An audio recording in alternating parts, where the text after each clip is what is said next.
It's okay to feel how you feel right now. It's okay to miss your ex and have the urge to reach out to them. It's okay to think no contact is so damn difficult to the point you want to cry. Guys, it's okay. I'm here for you, and I'll do my best to boost you today. If, however, you need further help with your personal breakup situation, my details are in the description. If you want to arrange a one-to-one voice coaching session with me, feel free to do so. Please also feel free to drop a question in the comments and I will do my best to answer it. So, come take a walk with me.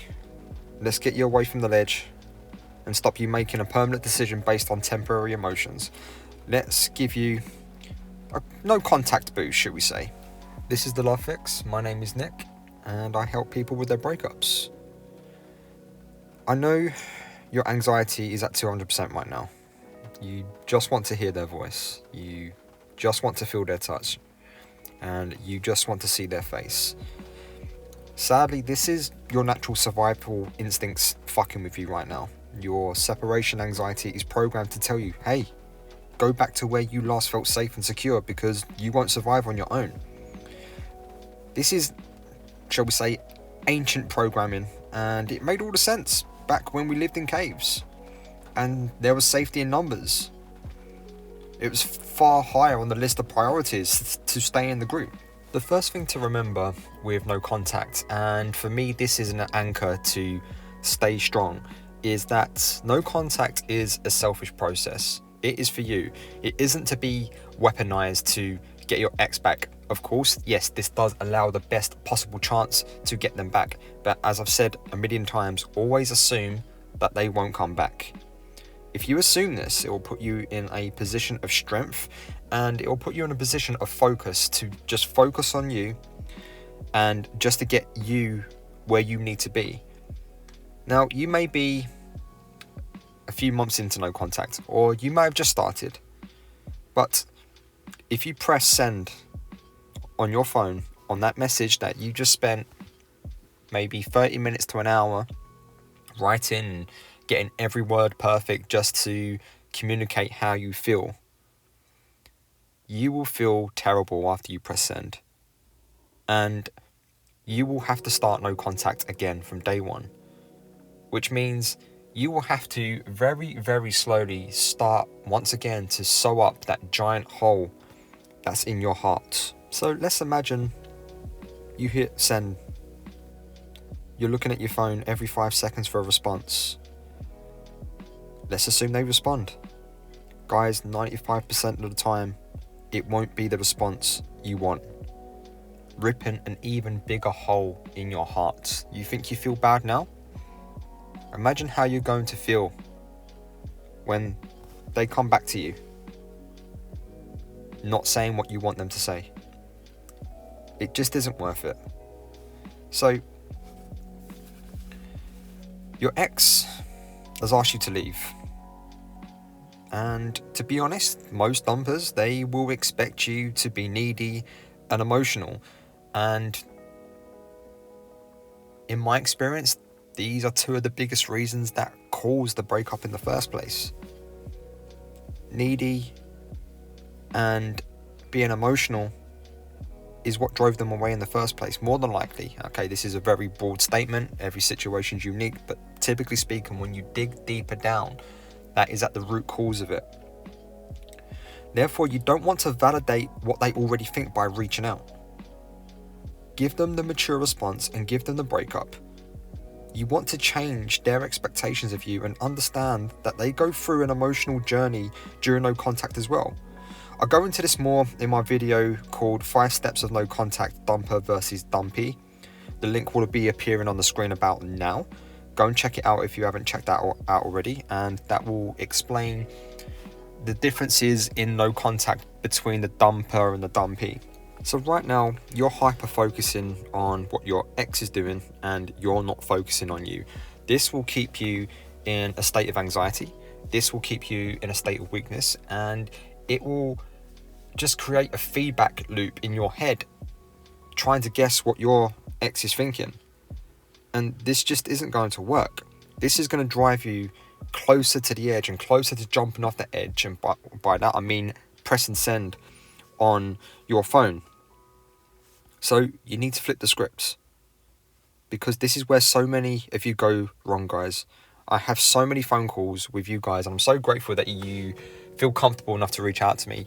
But sadly, a lot of time I'll never lie to you guys. I'm compassionate and I'm empathetic, and I will spend as much time as I need to listen to you. But at the same time, I have to tell you the truth. Use this time to love the shit out of yourself. Guys, you need to get your asses into therapy, into the gym, take up new hobbies, buy new clothes, decorate your house, go on long walks in nature, meditate, yoga, all that good stuff. Rory from the Love Chat, he's my breakup coach, and he drilled it into me to do everything I just mentioned. If you haven't checked out his channel, highly recommend that you check out his channel, The Love Chat. It's an amazing channel, along with a dating guide. Those are the two best channels on YouTube for relationships, dating and breakups. When having this conversation with Rory, I was so resistant at first because I didn't want to move on. In my head, I thought the more I move forward, the further I get away from my ex. And this is completely the wrong mindset. The mindset that we should be having is love thyself. The more I love myself, the better. The more I validate myself, the better. I don't need to outsource love and validation to my ex. I don't need to outsource love and validation to anybody. I'm here for me. I love me. To quote Rory, you can't get well in the place that made you sick. And that's one of the best pieces of advice that he gave me. Also, he also told me that I was too comfortable in my no contact misery. And that was a very interesting thing that he said. I became comfortable with being unhappy. I became comfortable with feeling shit. And the only way I could fix that is by stepping out of that comfort zone. And for me, this was taking up new hobbies, going to music class, doing things that push me outside my day-to-day, getting back into the gym, going for long walks, starting meditation, meeting new people, starting yoga. And my friend Zoe, who I mentioned the other day, she persuaded me to start yoga, and I've started that recently, combined with meditation. It's an amazing feeling. I'm not saying it works every single time, but it brings you back to center. And this is what you need to do. You're so far on the anxiety side of the spectrum, you need to come back to center. So do something that makes you uncomfortable. Stop comfortably drowning in your misery. You need to get away from the place that made you sick. And just imagine, let's assume that you do reach out to your ex. They come back to you. And the response is like, I'm not feeling it. I don't see a future with you. I need more time. I've moved on. You've just been rejected twice by the same person. You think that you're hurting the first time? Imagine how you feel the second time of being rejected twice. Sure, okay, some people do get lucky. You may catch them on a bad day.